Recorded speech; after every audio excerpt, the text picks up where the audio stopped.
Two, and one. Mayor Diny, welcome back to Mayor's Monday here at WSAU, WSAU.com.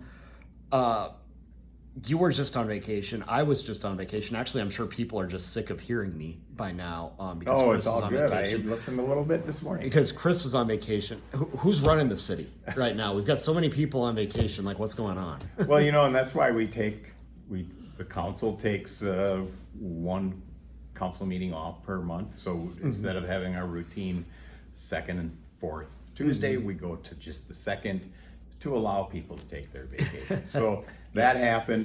Then we all get back, and you still have to prep for the next coming meeting.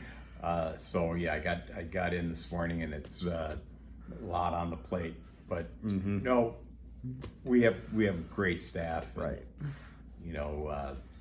You don't need somebody micromanaging every day. We roll, and I'm very, very pleased with the way we're operating. Yeah, the city is certainly we're certainly moving right now. Anybody that's even been just driving around downtown knows that. Obviously, the Grand Theater project is well underway. They're really pushing to get that done before Wayne Newton comes to town in November. But anybody that's been just outside that main downtown area, the Grable building, there's a lot of history there coming down, getting ready for what's next. Yes, I pulled in last night.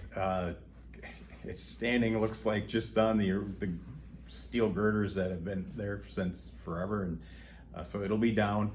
It's going to be a 55 and up residential community there, 70 units, 7 stories. And it's to have that down and have the next step of construction, it's looking good. Yeah. So what can people expect in that area as this process is going? Because like you said, they wasted no time getting going on this. You guys approved the zoning on it, and it seems like just a couple of months ago.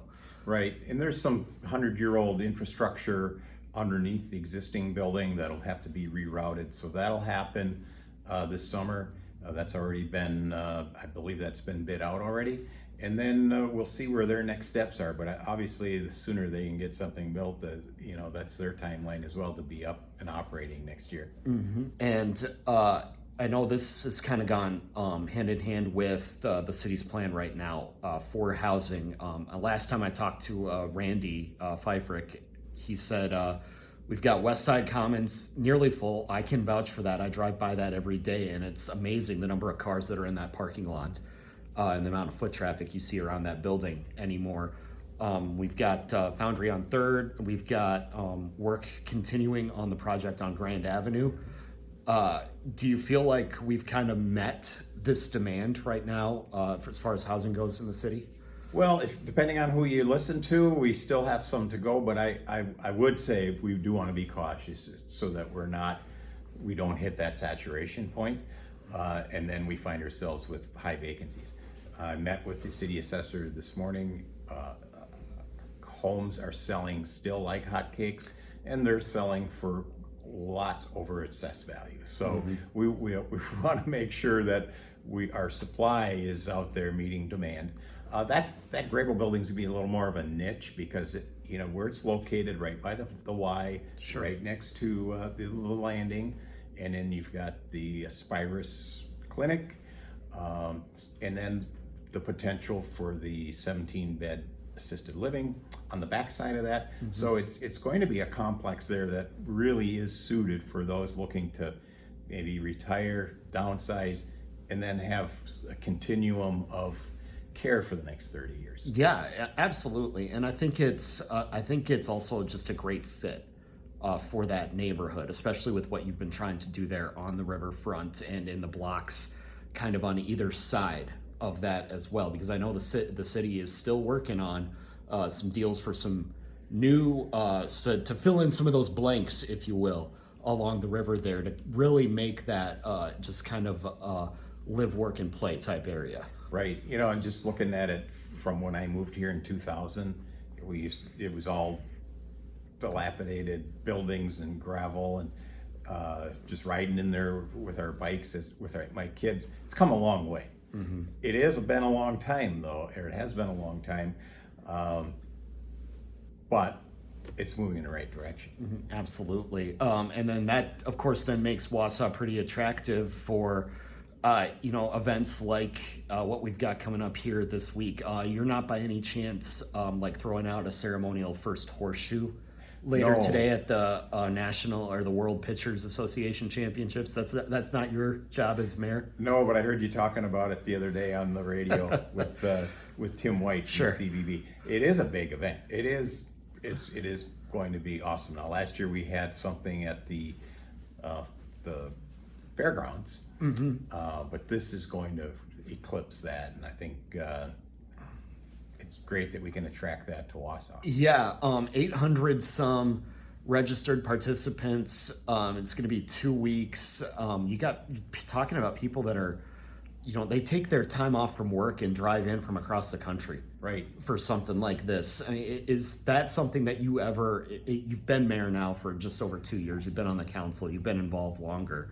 Is that anything like that something that you ever thought Wausau would be able to attract? Well, I was pretty impressed with Air Venture Cup. We get 120 registered airplanes come in. They spend 4 days here, so fills up the Jefferson Street Inn. But to get 800 for an event for that period of time, that really is a boost. And it's a time of year that you really want it. So you're not competing with the ski hills. You're not competing with other events. I think it's perfect timing.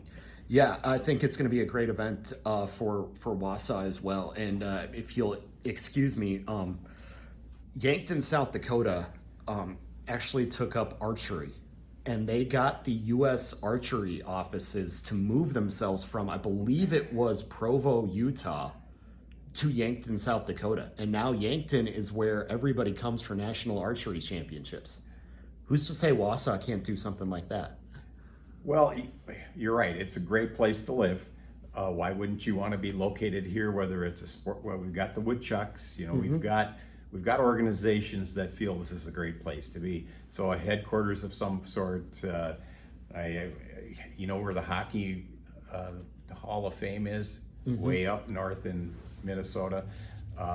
These are great places to have that kind of operation. Exactly. So if you're listening, National Horseshoe Pitchers Association. I heard that. Wausau, Wisconsin, I'll get your a chance headquarters, to right? Yeah. meet some folks and Mingle, shake and, some hands. network. That's what the mayor does. Yes. Or maybe I guess Jamie or Mark over in Weston. Maybe they get the honors of doing the first toss. We should have a little horseshoe between mayors and administrators. Sure. Put that one in. Yeah, indeed. Ryan, I'm sure Ryan seems like a ringer, so he's probably somebody that's going to be able to take that down. Another thing, talking about what's going on, in Wausau here this summer. Concerts on the Square. Can we do something about the weather? I came in this morning and it was raining, and I thought, here we go, another Wednesday. I hadn't seen. I assume we're still on. We are moved to Rothschild as of this Wednesday, but it looks like we've had like 3 in a row now. Yeah. I'm sure downtown's not suffering, but everybody likes it better when they can have it right there on the 400 block. Right. Night Market was lucky, and they had a record turnout for Night Market, and that's on a Thursday. Boy, I was thinking we would get this weather out of here, but Wednesday rain. Let's see if we can salvage a few here. Yeah, absolutely. Rothschild still benefits. We still get a good handful of people who go down there. Just nice to have it on the 400 block. Absolutely. One more thing then before we let you go. When it comes to City Council coming up tomorrow night, data center proposal. No, I had the chance to talk to you about that after it went to Plan Commission. Now that we are here, day before match day -1, as they say in the soccer world, or meeting day -1, as we are here. What's the feeling? Have you had the chance to kind of talk to alders about this? Talk to people in the community? Do you seem to think that this is something that Wausau's maybe gotten right, so to speak? I think so. There's nothing on the books right now to address it. So if somebody were to come in, we wouldn't have any framework to say, no, we don't want a mega center here. We could obviously say that, but we don't have an ordinance, which really is the law and gives us the teeth craft it. So we want to make sure that if there's a small, say a Spirus needed something, that it's self-contained, it has all the appropriate infrastructure, it has the parking, so all of these things, the noise we talk about. So we want to address what we know are some of the issues with them before it comes along and then we're caught by surprise. It's not likely we're going to ever attract that kind of a thing, but to have an ordinance in place, I think we're being proactive. Yeah, and it seems like as it stands, there's only a handful of parcels right now available parcels that would be able to house something like this, whether that's just based on the size or now based on what you're proposing as far as the zoning goes. It's not like any neighborhood is in danger right now of having their next 2 homes over torn down and all of a sudden one is plopped right there. Oh, that's right. And that's why it's in the Plan Commission, because they control the zoning and then they turn that zoning into ordinance, which becomes law. So we don't want anything that would pop up that we're surprised by or neighbors are spooked by. So I think this is a proactive way to say we have guardrails, but we have not had we don't have any people right trying to get one in here now. But I think our planning department reads the newspapers. You see what's going on down in Wisconsin Rapids. Right. So we want to get ahead of it, because I don't know if they even have an ordinance down there. Yeah, that was going to be my next point. It's not like there's anything that is imminent right now. Right. It's not like you are in conversations with Mr. Zuckerberg over at Meta or anything like that. But it's really only a matter of time, because we're seeing a lot of communities that have been caught off guard by this, and it's become an issue. I'm sure you read the news every day about what's going on, like you said, down in Wisconsin Rapids or anywhere else. So that in itself is just kind of a cautionary tale to say, hey, let's get ahead of this. So as our assistant city planner, Carrie Edmondson, mentioned, this is a starting point. This is kind of an anchor, because this technology seems to be shape-shifting as it goes forward. So who knows? I mean, I've heard talk about small nuclear packs to generate their power. We want to be ahead of the technology in as much as possible, and be concerned about where these things are potentially asked to be placed. So that said, for any developer that's looking at this ordinance doesn't mean that Wausau is anti-data center. This doesn't mean that if you come here putting an offer on the table, you're going to get run out of town. It just says, if you're going to come here and put an offer on the table, you're going to get a conversation. You're not going to get everything you want, but we're going to talk about it. Right. And the guardrails really are limited by capacity, whether that's electric or water. And we certainly don't want to bump up against the top of our capacity. So we need to be proactive and ready if a conversation ever comes on. Just to emphasize, this is not an invitation, nor is it a response to any other request. It's being proactive, seeing what's going on around the state, and wanting to head off any trouble. What's the disclaimer on every episode of Shark Tank? Nothing in this means a deal between the audience and the sharks. It's only between those that are actually in the Shark Tank, right? Right. Yep. This isn't really a Shark Tank, but we're open for business. We want the right responsible. It's not a Shark Tank, but we do have some animals in. We do have a mascot. And we do have a mascot in the mayor's office. Yes, we do. Well, Mayor Diny, we always appreciate the time, and we'll look forward to chatting again next month. Okay, Michael.